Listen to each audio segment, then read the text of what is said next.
She used to warn me about my ex too, and I wasn't trying to hear it because just like you, Brother Tyler, I was more so like, my fixation was like this. Where did I go wrong to know where I would go right? How do I get her back? Or how can, but me and her had this bond. I thought she was my soulmate, all that.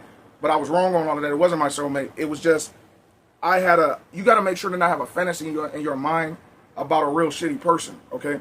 Because one thing you got to learn about a woman, they can talk smooth and in their whole time in their mind thinking about something totally different. Like how you said that chick was talking to you and she called you and it seemed like y'all was just bonding and then she just went ghost mode on you out of nowhere.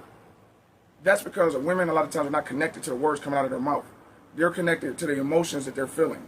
That's why I told y'all years ago, a man is actually a much more emotional character than a woman. It's just that a woman where their emotions on the surface, there's a short-sighted stimuli to their emotions. Like every little thing is quick stimulation to them. Like, oh, my heart is broken. Oh my goodness, this happened and that happened. The bills are due. It's all a lot of. Just because it's emotional flutter, okay, and subterfuge.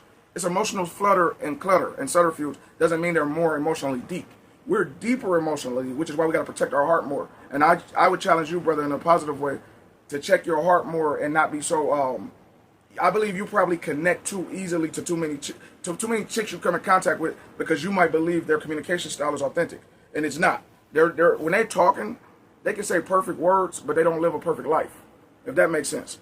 And when understanding that, then you can attract your wife, right? Let that breathe. That's really some deep stuff, a lot of darkness under it, but a lot of light, right?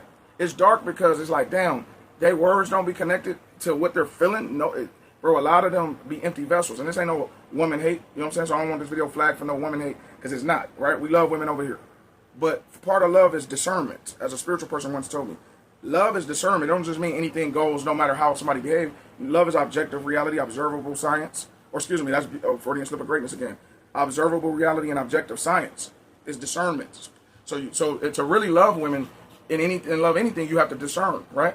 Just like when if you're a father, to love your offspring, you also have to be discerning and concerned about certain behaviors, right? It don't mean just that you're like, because some of the worst parents is the parents who let their kids just get away with everything and do everything and don't ever say anything philosophical to them about bad behavior or good behavior, bad choices and good choices, right? That's why prisons are filled with guys who had horrible parents who let them do any and everything, right? And I'm not trying to equate women to children, but what I'm saying is many of them many grown-ass old women got a child like mine. They'll grow older in wrinkles, not necessarily in wisdom, okay? And they'll get mad about that.